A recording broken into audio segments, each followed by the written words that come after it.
ശരിക്കും ഇതിനെ ആ ഒരു സമയങ്ങളിൽ ഞാൻ ഒരുപാട് വേദന അനുഭവിച്ച ഒരാൾ. കാരണം നമുക്ക് ഇങ്ങനത്തെ ഉള്ള ഒരു ഇതൊന്നും ഞാൻ സിനിമയിലൊക്കെ ഇങ്ങനെയുള്ള കാര്യങ്ങളൊക്കെ കണ്ടിട്ടുള്ളൂ. അപ്പൊ നമുക്ക് നേരിട്ട് അനുഭവിക്കേണ്ടി വന്നപ്പോൾ ശരിക്കും ഭയങ്കര ഫീലായിരുന്നു. ഒരു 1-1.5 ആഴ്ച എനിക്ക് പിടിച്ചു നിൽക്കാൻ പറ്റത്തില്ലായിരുന്നു. പിന്നെ ഞാൻ പറഞ്ഞില്ല, ഒരു ശക്തി ഉണ്ടായിരുന്നു, എവിടുന്നോ ഒരു ശക്തി എനിക്ക് ഉണ്ടായിരുന്നു. ഞാൻ അത്രയും ദിവസം ഞാനത് കടന്നുപോയി.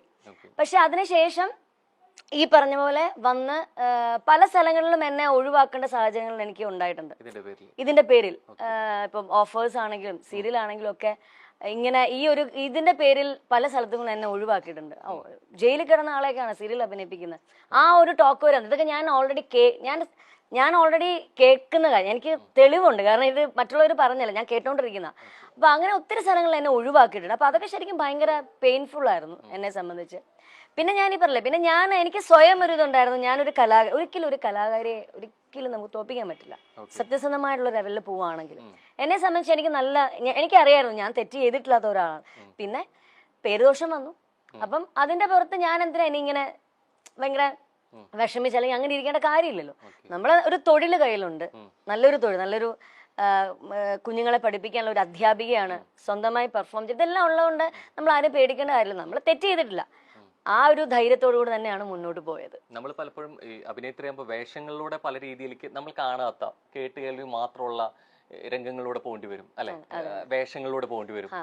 പക്ഷെ ഒരു ജയിൽ ജീവിതം എന്നുള്ളത് നമ്മൾ വിദൂര സാധ്യതയിൽ പോലും ഒരിക്കൽ പോലും കാണാത്തതാണ്, അല്ലെ? നമ്മൾ സിനിമയിലൂടെ മാത്രമേ, പക്ഷെ വേഷങ്ങളിലൂടെ മാത്രമായിരിക്കും സാധ്യത. അവിടെ വരുന്നത് ഇതിങ്ങനെ ജീവിച്ചു തീർക്കണു. നമ്മൾ കണ്ട സിനിമയിലോ അല്ലെങ്കിൽ നമ്മൾ കേട്ടതല്ല, അതിന് അപ്പുറത്തേക്കൊരു നമ്മൾ സിനിമയിൽ കാണുന്ന ഒരു ഇതേ അല്ല ആക്ച്വലി. അങ്ങനെയുള്ള ഒന്നും ഇല്ല സിനിമയിൽ. നമ്മൾ കാണുന്ന അവരെ ബുദ്ധിമുട്ടില്ല. നമ്മളിപ്പോ സിനിമയിൽ കാണുമ്പോൾ അവരെ അടിക്കുന്നു, ഇടിക്കുന്നു, അങ്ങനെ ഇങ്ങനെ ഭയങ്കര ബുദ്ധിമുട്ടുകൾ അനുഭവം. പക്ഷെ ഇത് അങ്ങനത്തെ ഉള്ള ഇതൊന്നും ഉണ്ടായിരുന്നില്ല ജയിലിൽ.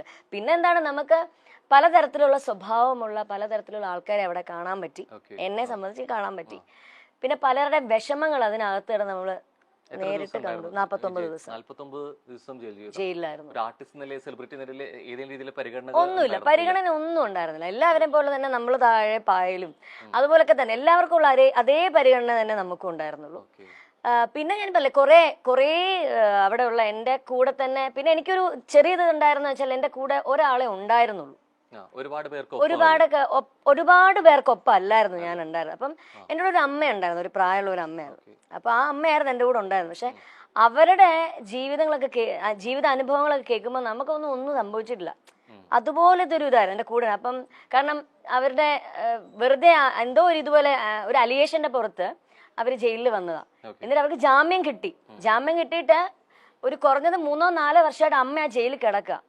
അവരെ കിട്ടിയിട്ട്, കാരണം മോന് നാളെ വരും, മറ്റന്നാൾ വരും, ഇങ്ങനെ പ്രതീക്ഷിച്ചു കൊണ്ടുവരാൻ വരും എന്ന് പറഞ്ഞ് വിളിച്ചു പറയും. ഫോൺ വരും, അമ്മയ്ക്ക് ഫോൺ വരും, ഞാൻ ഇങ്ങനെ വരും, അമ്മ നാളെ വരും. അങ്ങനെ ഇവരിങ്ങനെ പ്രതീക്ഷിച്ചില്ല. 3 വർഷമായി. ഞാൻ ജയിലിൽ നിന്ന് ഞാൻ ഇറങ്ങുമ്പോഴും എന്നോട് പറഞ്ഞിട്ട്, മോളെ നാളെ വരും കേട്ടോ, എന്റെ മോൻ വിളിക്കാൻ വരും.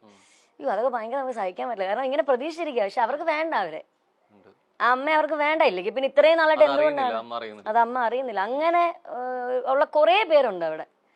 അപ്രതീക്ഷിതമാണ് എങ്കിൽ പോലും നമ്മൾ ചിലപ്പോൾ പറയും ഇത് കഴിഞ്ഞിട്ട് ഞാൻ അതിൽ ഉൾക്കൊണ്ട് അല്ലെങ്കിൽ പഠിച്ചൊരു പാഠമുണ്ടെന്നുള്ളത്. ശരിക്കും ഈ 49 ദിവസം എന്നുള്ളത് ഇപ്പൊ ഭയങ്കര കൂളായിട്ട് പറയുന്നുണ്ടെങ്കിൽ പോലും അന്ന് വല്ലാതെ തളർന്നു പോയിട്ടുണ്ടെന്നുള്ള കാര്യത്തിൽ ഒരു സംശയവും ഇല്ല, അല്ലെ?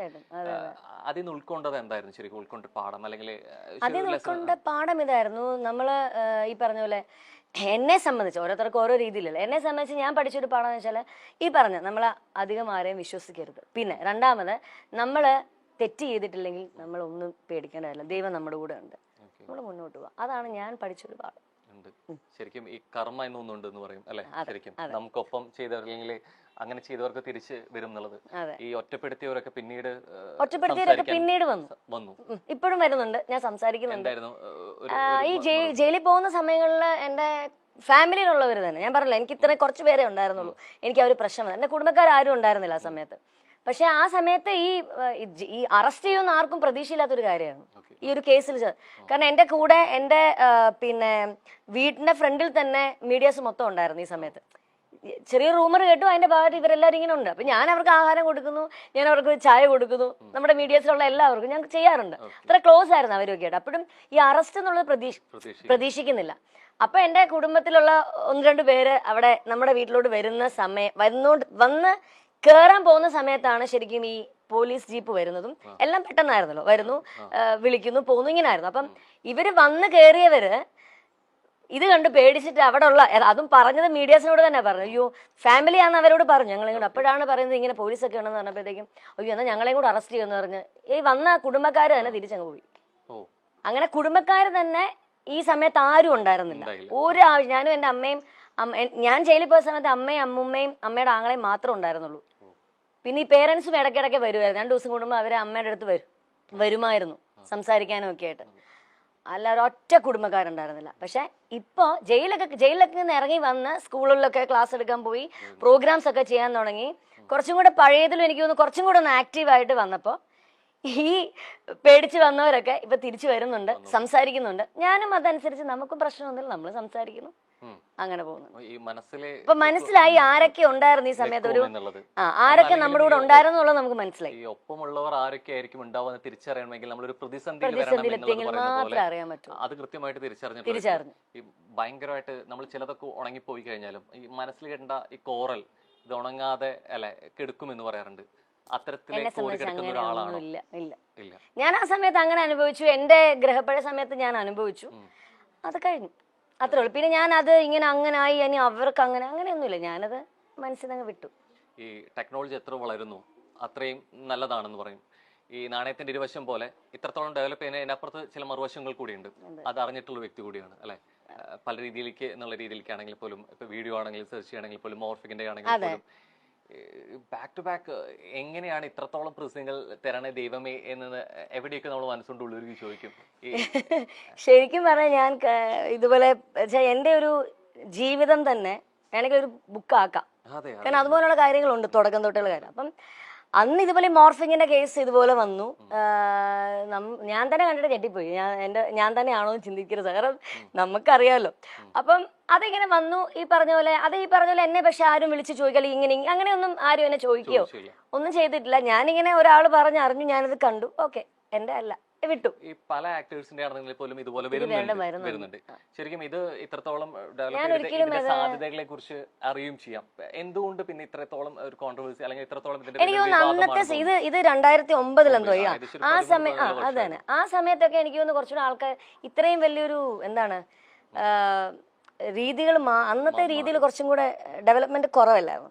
അപ്പൊ ഇപ്പോഴല്ലേ കുറെ മാറ്റങ്ങളും കാര്യങ്ങളും ഒക്കെ വന്നു. അപ്പം ആ സമയത്തുള്ള ആൾക്കാർ ചിലപ്പോൾ ഒരു പക്ഷെ ഇങ്ങനെയൊക്കെ ആയിരിക്കാം. ഇപ്പം അങ്ങനെ വന്നു കഴിഞ്ഞാൽ എല്ലാവർക്കും അറിയാം ഇതിങ്ങനത്തെ, അല്ലെങ്കിൽ ചിലത് കാണുമ്പോ ചിലപ്പോ ആയിരിക്കാം, നമുക്കറിയില്ല. പക്ഷെ എന്നാലും നമുക്ക് കാണുമ്പോ അറിയാം ഇത് ഇപ്പോഴത്തെ ആൾക്കാർക്ക് മനസ്സിലാവും. ഈ പലപ്പോഴും നമ്മൾ കുറെ കാര്യങ്ങൾ അറിയുന്നതും അല്ലെങ്കിൽ അപ്ഡേറ്റഡ് ആവുന്നതും ഡിജിറ്റൽ പ്ലാറ്റ്ഫോമിലൂടെയാണ്. നവമാധ്യമങ്ങൾക്ക് അതിനുള്ള പങ്ക് വളരെ വലുതാണ്. ഇൻസ്റ്റാഗ്രാം ആണെങ്കിലും ഫേസ്ബുക്ക് ആണെങ്കിലും ഒക്കെ നമ്മൾ കണ്ട് അന്ന് എത്രത്തോളം ഈ സോഷ്യൽ മീഡിയ എത്രത്തോളം സജീവമല്ല എന്നുള്ളത്. ഇത് ഒരുപക്ഷെ ഇതിന്റെ 2 വശങ്ങളും ആർട്ടിസ്റ്റ് എന്ന നിലയിൽ ഒരുപക്ഷെ സോഷ്യൽ മീഡിയ ഗുണം എന്ന് പറഞ്ഞ പോലെ തന്നെ ദോഷവും ഉണ്ട് എന്നുള്ള രീതിയാണ്. ഇത് സജീവമല്ലാത്തൊരു ഡിജിറ്റൽ പ്ലാറ്റ്ഫോമുകളുടെ പ്രാധാന്യം അത്രത്തോളം ഇല്ലാത്തൊരു കാലം ശരിക്കും ഇതൊരു കാരണമായിട്ടുണ്ടോ? ഇതൊരു ദോഷമാവാൻ എന്നുള്ള രീതിയിലേക്ക്, ഇതിന്റെ ഒരു സത്യാവസ്ഥ അറിയാതിരിക്കാൻ അങ്ങനെ തോന്നുന്നുണ്ടോ?